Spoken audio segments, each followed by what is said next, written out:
this video on describing a distribution. So in this video, and when we learned in class, there are certain things that must be included when you're describing a distribution. And we use the mnemonic SOCKS, and you must be sure to include some sort of context, okay? So you must include this. Okay, so let's talk about SOCKS. The first part of SOCKS refers to shape. Okay, when it comes to shape, there are three main shapes that we're going to deal with. So for our first shape, I'm going to want to draw it a little bit smaller.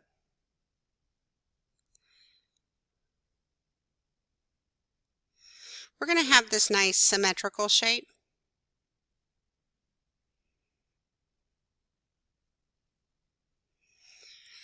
For our second shape, we might have this distribution, which if you drew a loose curve, you would see this is a skewed left. And then for our third shape that you could be dealing with, now notice I'm drawing these a little bit differently, and there's a reason for that. Okay, this guy is skew right. We'll talk about that in just a second. Okay, so for shape, symmetrical, skewed left, skewed right. That's really all we're talking about here. Now, when we talk about center, there's three things that we have talked about with center: was mean, median, and mode.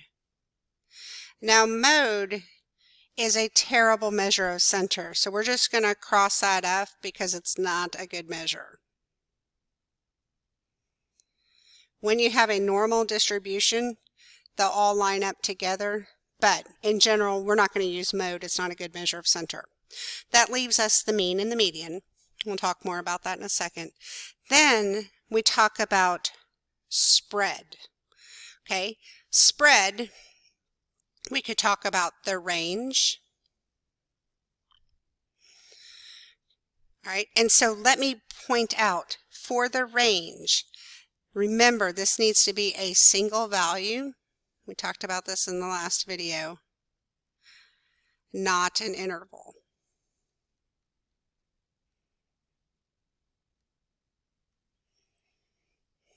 Okay, so that's our range. The other thing we could use is we could use our standard deviation.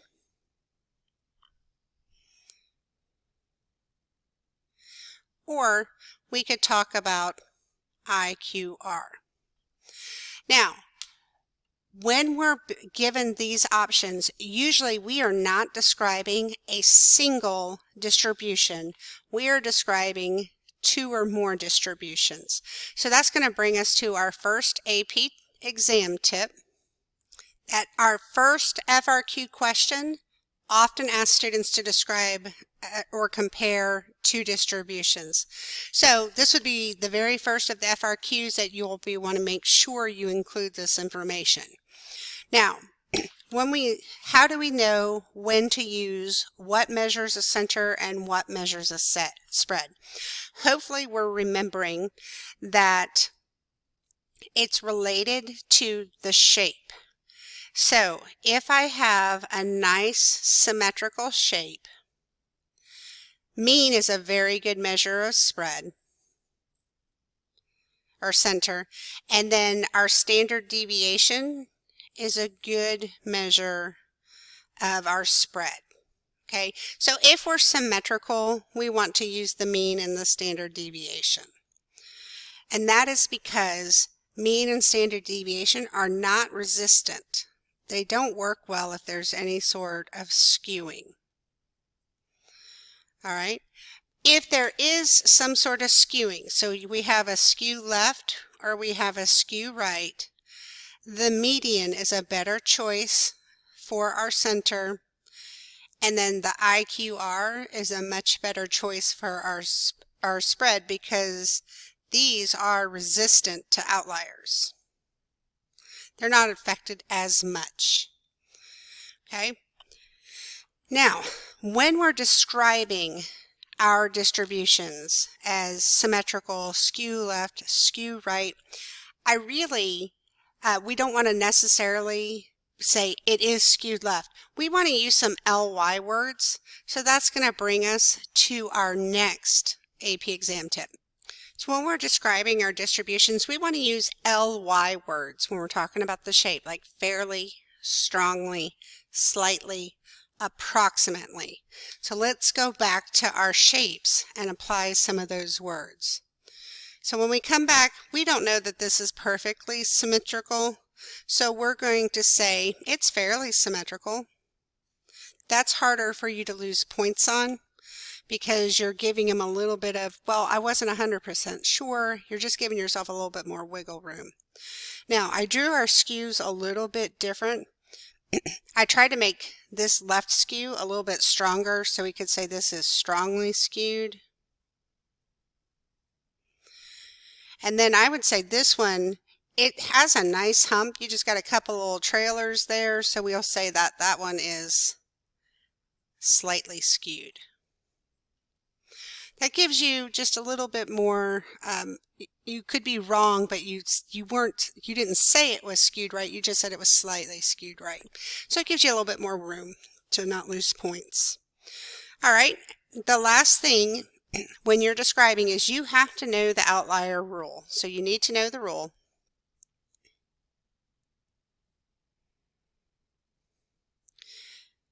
All right. And so one way to kind of look at this is the number, if a number can be considered way too small, if that number is less than Q1 minus 1.5 the IQR. Okay, if the number is less than this formula, then the number is too small and it's considered an outlier. On the other end, the number is way too big if it is greater than Q3 plus 1.5 IQR. That's an IQR.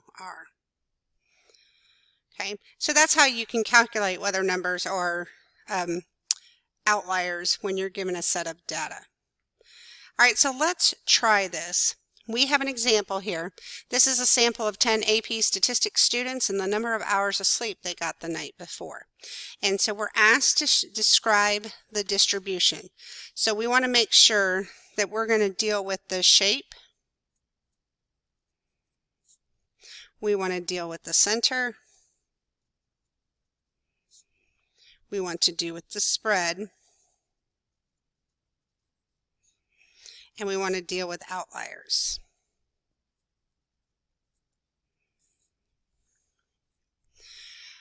Okay, now here's our set of data.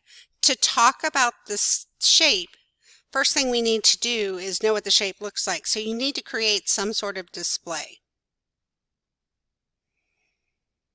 Okay, especially with this small amount, a dot plot is a very nice display to go with. It's quick and easy to make. So we have values 3 to 8. So I'm going to go 3, 4, 5, 6, 7, 8. And I'm just going to put a dot above each one where we have values to tally.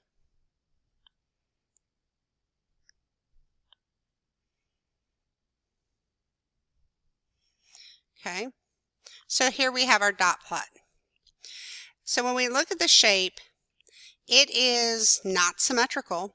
So of our 3 choices, I'd say skewed left is our best choice. And now here, if we had spread this out, it might be, it could look a little bit different. So I'm going to say that this is fairly skewed left. Okay, so they can't really say I'm wrong because I'm using the LY word. So I'm going to say the distribution. Here's my context. Are you ready for this? The distribution of the number of hours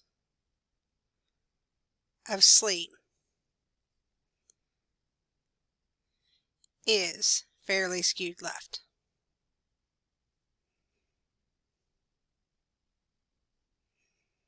Okay, so that brings me, I didn't label this, so I'm just going to write over here, I'm going to write the number of hours of sleep. I made a display. I should give it a title. Okay, so the distribution of the number of hours of sleep, there's my context and there's my shape, is fairly skewed left. You could have thought it was only slightly skewed left. That's okay. You can write that instead. All right.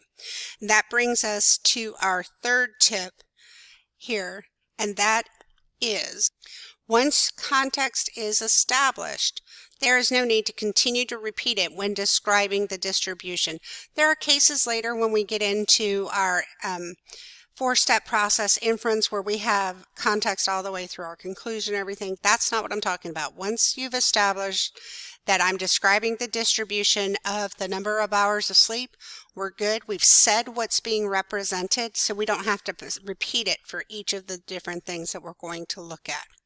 Okay, so for center, because this is skewed left, we want to use the median instead of the mean.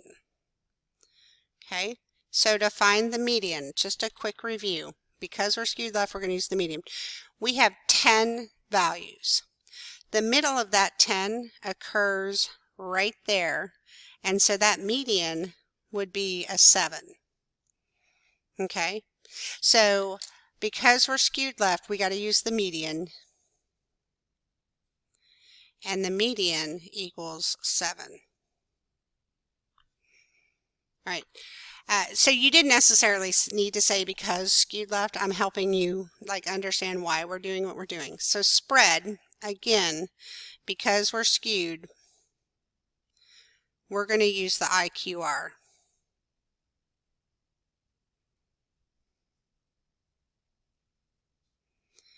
Now to have the IQR, remember that is Q3 minus Q1. So we need to know those values also. So Q1 is the median of the lower half of the data. There are 5 data values here, so the very middle one, that's my Q1. And there are 5 values here. The very middle one is Q3. So our IQR will be 7 minus 6, which is 1. All right. Then we want to look at outliers. So this is the reason I changed the order here, because when we're looking at spread, I was going to need to get these IQR anyhow, so that was going to use that for my outlier. So it was just to make it a little bit organizationally easier for me. Now, when I look at my data, I'm looking up here, and there's a lot of numbers all right there, 7 and 8. There's no high, way too big numbers. There's no outliers on here. The one I'm really curious about is this 3. So we're wondering if this number is way too small. So to determine if it's way too small, we want to see if Q1, which is 6, minus 1.5 times the IQR of 1, is 3 less than that. And when I calculated it all out, I got an answer of 4.5.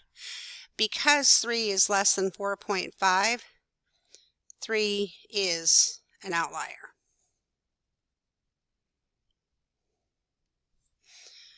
Okay. Now, we kind of showed everything out as you should, and this is going to bring me to our final AP exam tip for this video. We showed all our work so we didn't have naked numbers, but I encourage you to put the numbers into a list on your calculator and use one variable stats to check your answers, just to make sure you didn't make a mistake somewhere along the way.